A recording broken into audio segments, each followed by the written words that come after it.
Dubai एक ऐसा शहर जो अमीर और रईस लोगों से भरा पड़ा है।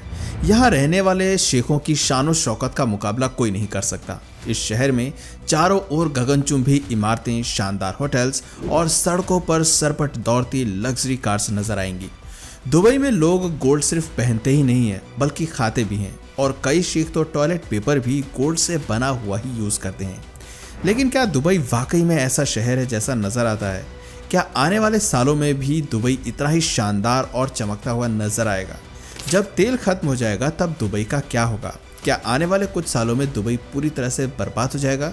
और दुबई को लेकर यदि आपके मन में भी कोई सवाल है तो उसका जवाब आपको आज के इस वीडियो में मिलने वाला है। दोस्तों, दुबई के फ्यूचर के बारे में जानने से पहले थोड़ा सा इसके अतीत को समझ लेते हैं। आज अधिकतर लोगों को यही लगता है कि दुबई की सबसे ज़्यादा कमाई क्रूड ऑयल और नेचुरल गैस से होती है, लेकिन दुबई इस दावे को ठुकराता आया है। दुबई की ऑफिशियल वेबसाइट के अनुसार आज के समय में दुबई की तेल पर निर्भरता 5% से भी कम रह गई है। शहर की 95% कमाई नॉन ऑयल रिसोर्सेज से होती है, यानी कि आज तेल दुबई की जीडीपी में सिर्फ 1% का योगदान दे रहा है। यहाँ पर फिर से एक सवाल खड़ा हो जाता है कि यदि दुबई तेल से पैसा नहीं कमा पा रहे हैं तो फिर ये शहर इतना अमीर कैसे हो गया? आपको जानकर हैरानी होगी कि आज से 200 साल पहले यानी कि 1820 के दशक में दुबई में सिर्फ 700 से 800 लोग ही रहा करते थे।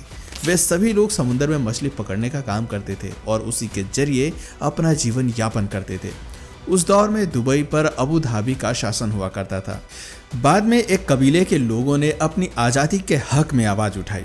उबैद बिन सईद और मखतूम बिन बूती ने आंदोलन को शुरू किया और दुबई को अबू धाबी से आज़ाद कराया। इसके बाद यहाँ पर ब्रिटेन ने शासन किया और दुबई की सुरक्षा की जिम्मेदारी अपने ऊपर ली।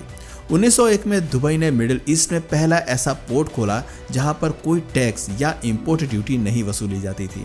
इससे दुबई को एशिया से लेकर यूरोप तक हर जगह पहचान मिली, लेकिन दुबई को कोई खास फायदा नहीं हो रहा था। दुबई अब भी पिछड़ा हुआ था और चारों ओर यहाँ रेगिस्तान के अलावा कुछ नहीं था। 1908 में एक भयंकर तूफान आया और दुबई में सब कुछ नष्ट हो गया।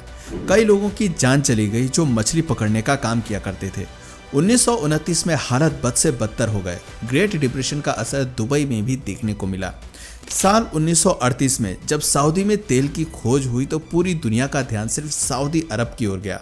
कई सालों तक दुबई पर किसी ने ध्यान ही नहीं दिया। साल 1966 में दुबई में भी तेल की खोज हो गई और यहाँ पर तरक्की ने रफ्तार पकड़ी।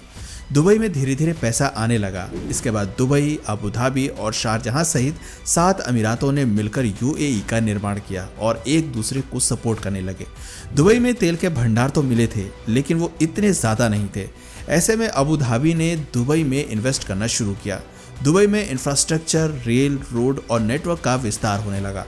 1990 के दशक में दुबई को एक अलग ही पहचान मिलने लगी। यहाँ पर एयरपोर्ट और शिपिंग पोर्ट्स बनाए गए और दुबई के किंग ने इसे एक टैक्स फ्री जोन घोषित किया। दुबई में धीरे धीरे स्काईस्क्रैपर्स बनने लगे। दुनिया भर की कंपनियों ने दुबई में इन्वेस्ट किया। कई कंपनियों ने दुबई में अपने ऑफिसेज खोले और इन सब का पैसा दुबई को अबू धाबी से मिल रहा था। अब अबू धाबी तेल के भंडारों से कमाई कर रहा था। ऐसे में दुबई इनडायरेक्टली ही सही लेकिन तेल पर ही निर्भर था, और जब भी दुबई पर कोई मुसीबत आई तो अबू धाबी ने ही उसे बचाया। साल 2008 में वर्ल्ड फाइनेंशियल क्राइसिस में दुबई भी बर्बाद होने की कगार पर पहुंच गया था। उस समय अबू धाबी ने ही $10 बिलियन देकर दुबई को डूबने से बचाया था। आज के समय में सालाना 1.5 से 2 करोड़ सैलानी दुबई में घूमने के लिए जाते हैं। टूरिज्म इंडस्ट्री दुबई की जीडीपी में सबसे बड़ा इंपॉर्टेंट रोल प्ले कर रही है। इसके अलावा दुबई का रियल एस्टेट का बिजनेस भी तेजी से ग्रो कर रहा है। दुबई की गोल्ड मार्केट वर्ल्ड की सबसे बड़ी मार्केट मानी जाती है। कम्युनिकेशन, आईटी, मैन्युफैक्चरिंग, होटल्स और कंस्ट्रक्शन जैसे फील्ड में भी दुबई की अच्छी खासी कमाई हो रही है। लेकिन दुबई को फिलहाल अपने फ्यूचर की चिंता हो रही है।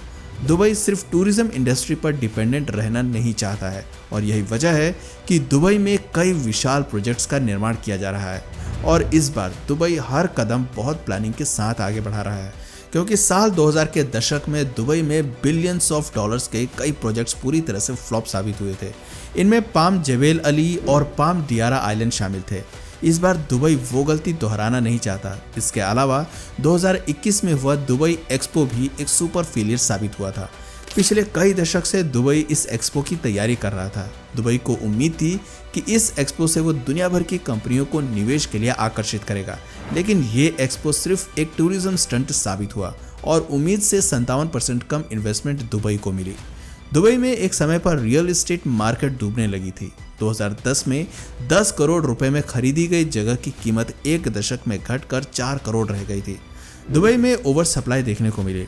आज दुबई में सिर्फ 15% लोग ही यहाँ के मूल निवासी हैं और बाकी 85% लोग रोजगार की तलाश में दुनिया भर के अलग अलग कोनों से आकर यहाँ पर बसे हुए हैं।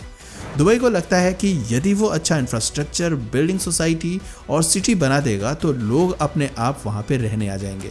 लेकिन दुबई की सोच के मुताबिक दुनिया नहीं चलती है। उसे ऐसी वजह क्रिएट करनी होगी जिससे लोग उसकी ओर खींचे चले आएं। फिलहाल तो हर कोई दुबई की ओर सिर्फ टूरिस्ट पर्पस से ही अट्रैक्ट हो रहा है और अब तो काफ़ी लोगों को दुबई बोर भी कर रहा है। यही कारण है कि दुबई टूरिज्म का इंटरेस्ट बनाए रखने के लिए नए नए प्रोजेक्ट्स पर काम कर रहा है। एक म्यूजियम ऑफ फ्यूचर दुबई में बनाया जा रहा है जिसमें दुनिया को फ्यूचर की चीज़ें देखने को मिलेंगी। आर्टिफिशियल इंटेलिजेंस से लेकर फ्यूचर रोबोट्स तक सब कुछ बहुत एडवांस और मॉडर्न होगी। एक ग्रीक टावर का निर्माण भी किया जा रहा है जिसकी ऊंचाई बुर्ज खलीफा से भी अधिक ऊंची होगी। Blue water island, dynamic water, Aladdin city और मॉल ऑफ द वर्ल्ड जैसे प्रोजेक्ट्स भी दुबई में अंडर कंस्ट्रक्शन है।